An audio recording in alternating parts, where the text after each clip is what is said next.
Hey guys, I want to welcome you to the weekly Wednesday for the Financial Freedom newsletter, where every week, every Wednesday, we delve into something inspirational, motivational, something excerpt taken from the Financial Freedom weekly newsletter.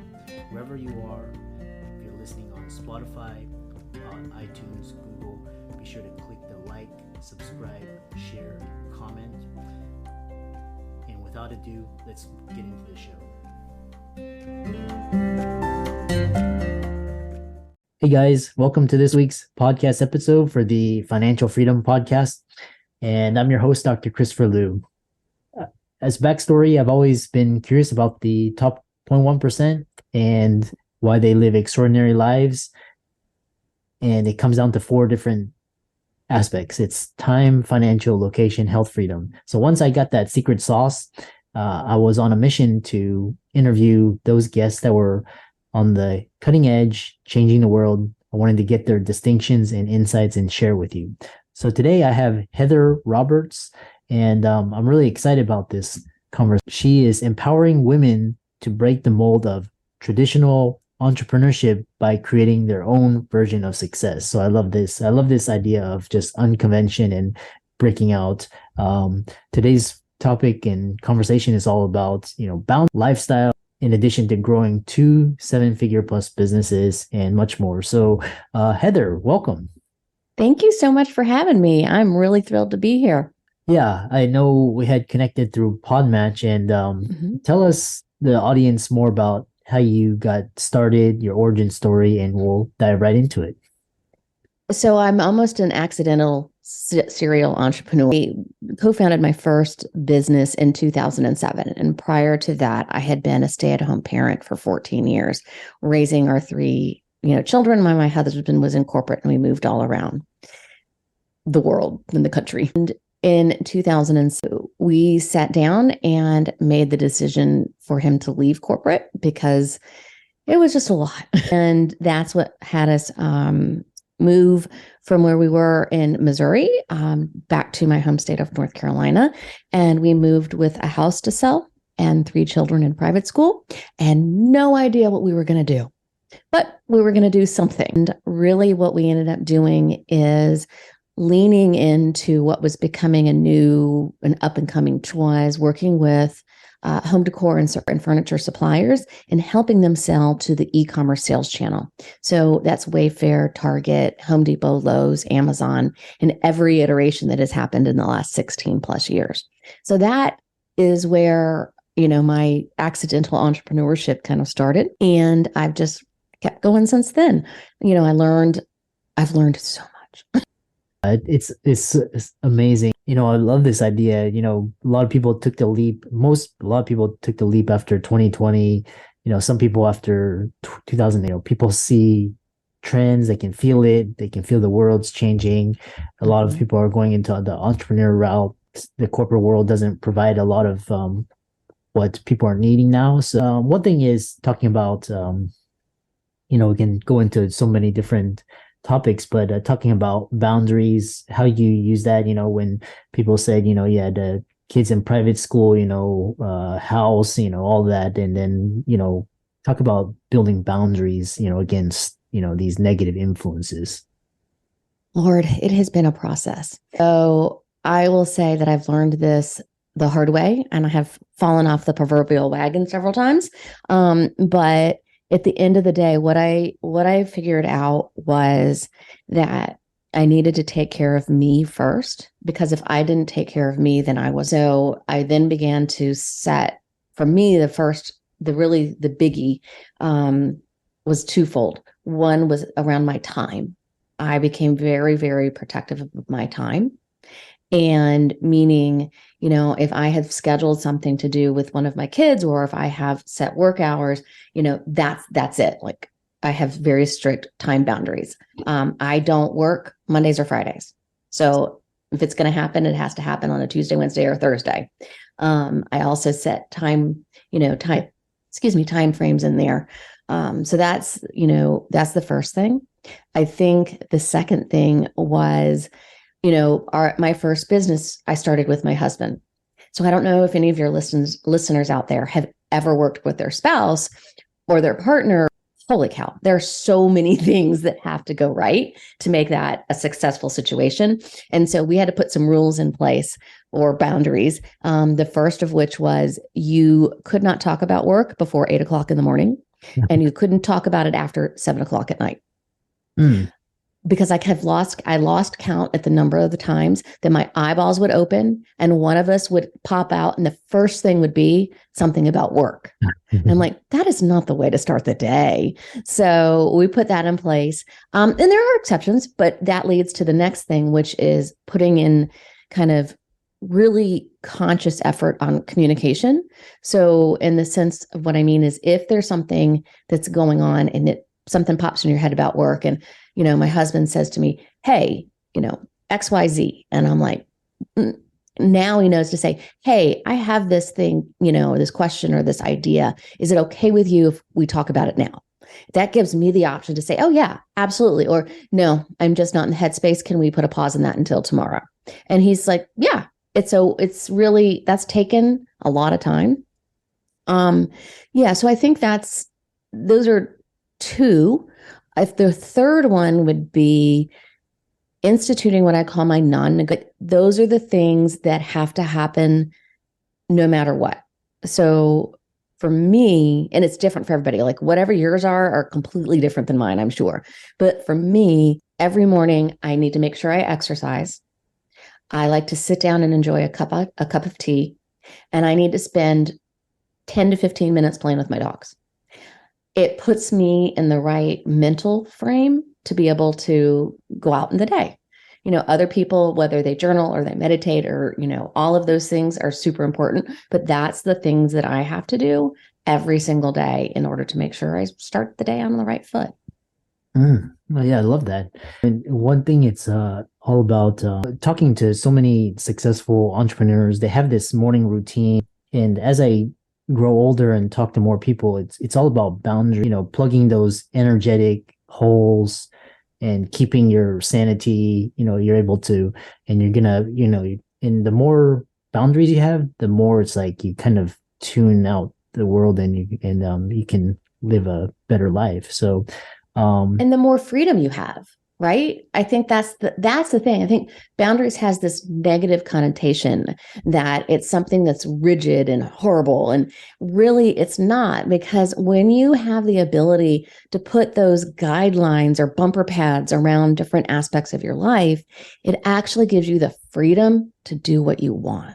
And that is life-changing. And we can, like I said, there's so many things to unpack, but you talk about this creating your own version of success. And the more people I talk to, is like, when I was growing up, there was only one definition of success. And it was like, you had this you had to have this perfect house, spouse, kids. And, then that was like, it. Then it didn't make sense to me. And then now people have their own version of success. So tell people about that and how it relates to boundaries, and we'll get into empowering women and all of that. Yeah. So I actually think my definition and the way I look at success has evolved through the years. I'm a big believer of ages and stages, right? And so, my 20-year-old self looked at success differently than my 50-year-old self does, right? So for me, now where I am is success is flexibility, freedom, and happiness. And that I am fortunate enough to have and privileged enough to have the financial ability to create that for myself. I don't take away from that. But I did spend a lot of years, working really hard to get to that point. So for me, like this whole conversation around boundaries and success are one and the same, because if I didn't have boundaries around certain things in my life, then I wouldn't have the success that I define. And for me, my definition of boundaries is a little different. And actually everybody's definition for themselves is a little different. But for me, I look at boundaries like my backyard. So in my backyard, I have a fence that goes around it, and we have a pool and so forth. And it's a lovely place to be, is in my backyard. And in my backyard, I have this fence. So it can keep out the creepy crawlers that I don't want in my backyard. but it also has a gate. And the fact that we have a gate is so important because that allows me to let into my life the things that I want to do or that I want to be around or the people. And here's the funny thing, because also it has a gate, when something isn't working for me anymore, that little thing can just go storming out the gate and it shuts right behind them, so I don't keep what doesn't work for me. I only have in my backyard what is working for me. And when you take that approach, that right there is your definition of success. Yeah, so very, very, very powerful. And then how do you, you're breaking the mold of traditional entrepreneurship and, a lot of the traditional roles that different populations, and you're creating female empowerment. Tell us, some about this, this idea of, how does it, how has it helped, especially, empower the next generation of entrepreneurs? Yeah, great question.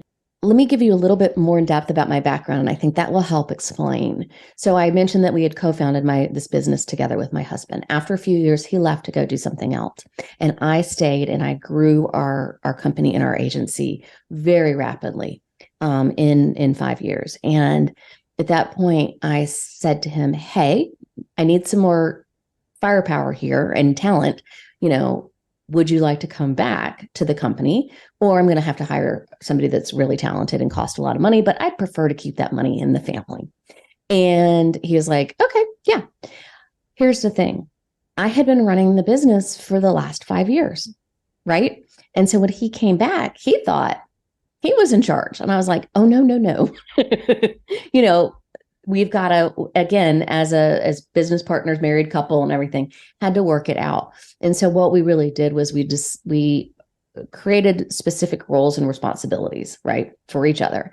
And at the end of the day, somebody had to be the one who was a definitive yes and a definitive no.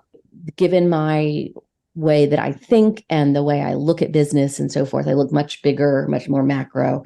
And he's much more micro kind of sales oriented and so forth. And I look at all aspects of the business. So we decided that I would be the person who was the final say of things of, yes, we're going to do something, no, we're not. That's very unconventional. My husband works for me. Technically, I'm his boss, and it has turned out to be the greatest blessing. I also started my own decorative throw pillow company, and I did that because there was a creative outlet that I wanted to have a chance to explore. There are not many women who run one 7 figures plus successful company and then say, "Yeah, I'm going to add to my plate and I'm going to, start something else." But I did that with the intention of, we built really good team at our agency, and that'll to have the throw pillow company, to grow it rapidly, to put the systems and processes in place that made it very automated. So we had, a very, very successful company, but with only 3 of us. So that's a different role. It's a different way, right? Along that journey, I realized that I was kind of reached a point where I was like, okay, I don't want to do throw pillows anymore. I'm done with this. This is not, it's taking up more of my time than I'm willing to give. And so I did something that I never thought I would do, which was I said I wanted to sell the business. And I was really lucky. I mean, like, incredibly blessed. And the company sold, and we went through due diligence and closed 6 weeks after I got my offer. So, and we were only on the market for a total of 8 weeks. And that is also kind of an unconventional. Women, first of all, most women, very, very few of us are their 7-figure business owners.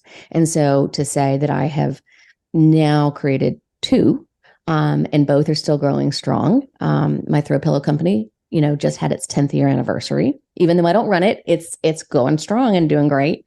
And then we've been doing our agency for 16 years. And just by that fact, and by going around and saying to people, I'm not bragging, I'm not, I'm just saying it is possible. A stay-at-home mom for 14 years, and it is possible that you can do this too. You just have to figure out what it is you want. And you need to believe in yourself.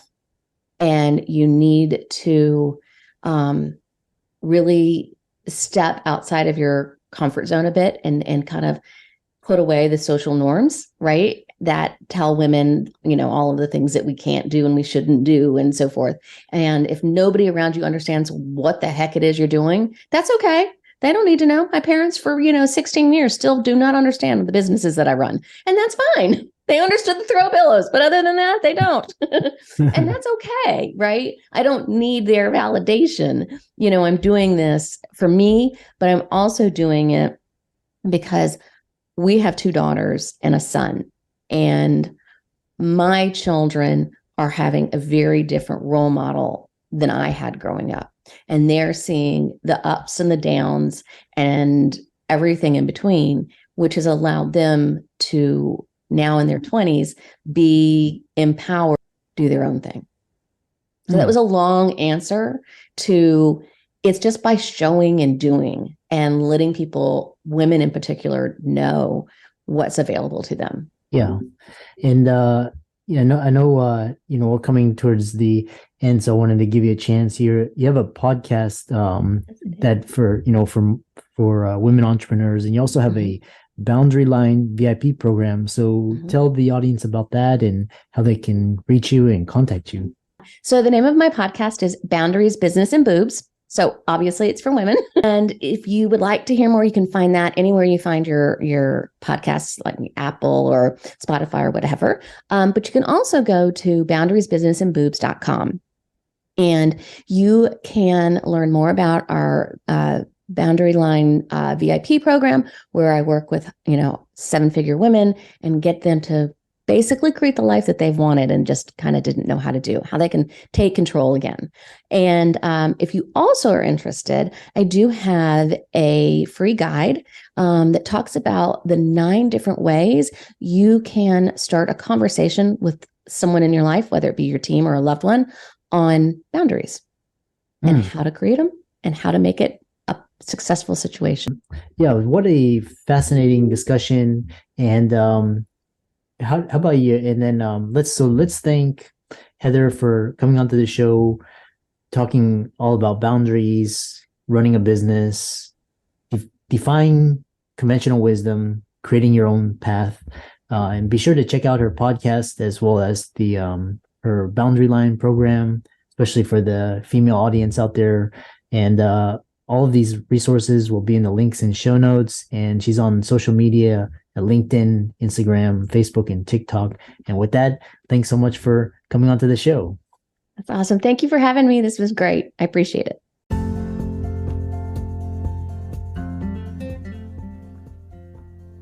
I hope you really enjoyed that wonderful, inspirational, motivational piece. Again, wherever you are listening, if you liked it, be sure to like, comment, share, subscribe. We're on everywhere: Spotify, iTunes, Google, Amazon, Audible. And without much ado, be sure to thank this show's sponsors, and we'll see you next week.